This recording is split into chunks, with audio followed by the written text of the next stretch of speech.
Aujourd'hui, on se penche sur une histoire qui a fait couler beaucoup d'encre dans le département du Tarn. Bon, si vous savez pas où est le Tarn, cherchez sur une carte de France ou demandez à Google, il va vous répondre. Alors on aurait pu croire que ça allait être vraiment croustillant, mais au final, ça s'est calmé d'un coup. Bah ouais, les gens ont discuté. Le préfet d'un côté, les élus locaux de l'autre côté, et puis, après des discussions plus ou moins foireuses dans l'absolu, c'est le préfet qui a décidé.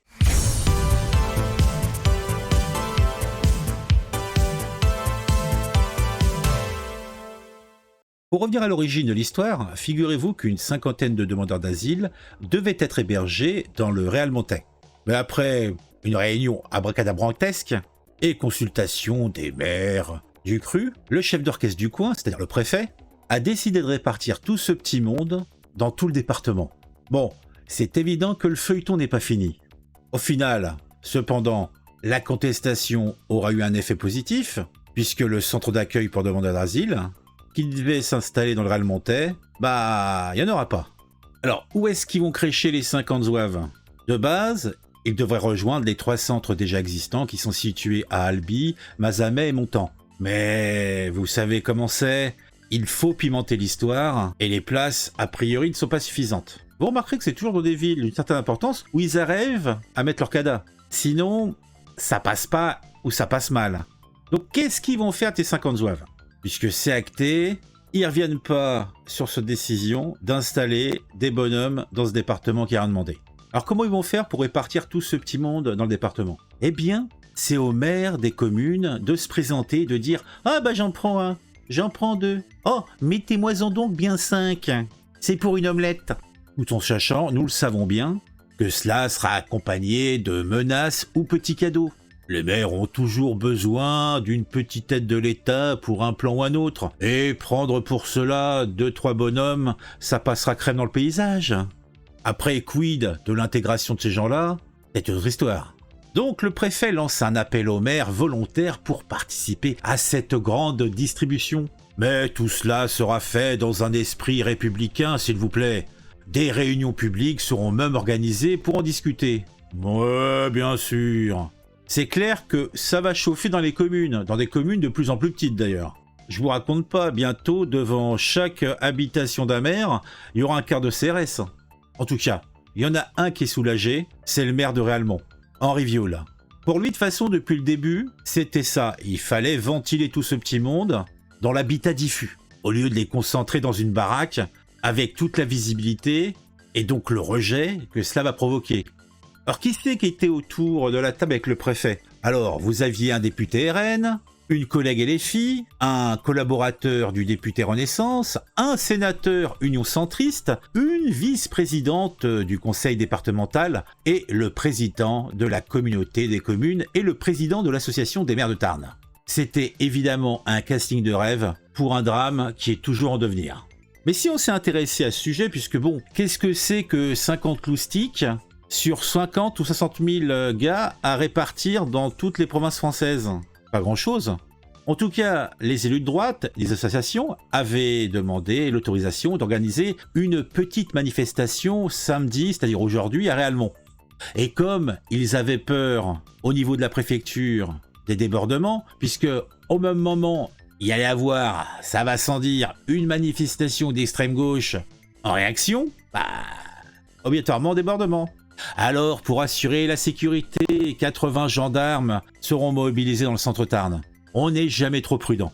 Le préfet du Tarn avait pris un arrêté d'interdiction pour la manifestation en question. Trop de risques d'affrontement et de dégradation selon lui. Alors, dégradation de qui? Des manifestants de droite?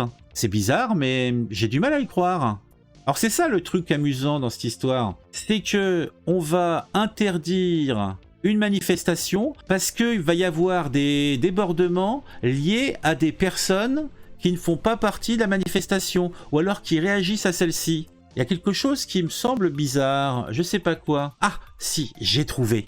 Pourquoi ils mettent pas un service de sécurité en place pour éviter justement les débordements des personnes qui voudraient venir mettre le tintouin à une manifestation qui, somme toute, se passera dans le calme. Mais au final, cette manifestation aura eu l'effet escompté, puisque en réaction, le préfet, qui avait voulu calmer le jeu, à organiser une réunion de concertation. Alors pourquoi organiser une réunion de concertation après que la décision a été prise, alors que logiquement, tu fais d'abord une réunion de concertation et après, tu mets en place ton programme. Et c'est toujours pareil, hein. Avec le gouvernement central, on prend des décisions au niveau des ministères et aux régions de se dépatouiller. Bah, vous remarquerez que plus le temps avance, moins ça passe bien. La droite a appris de la gauche, c'est indéniable. Ils mettent en place à un niveau local, puisqu'ils n'ont pas les médias nationaux à leur botte, les mêmes techniques, les mêmes pressions. Et somme toute, ça ne marche pas toujours, mais ça marche parfois.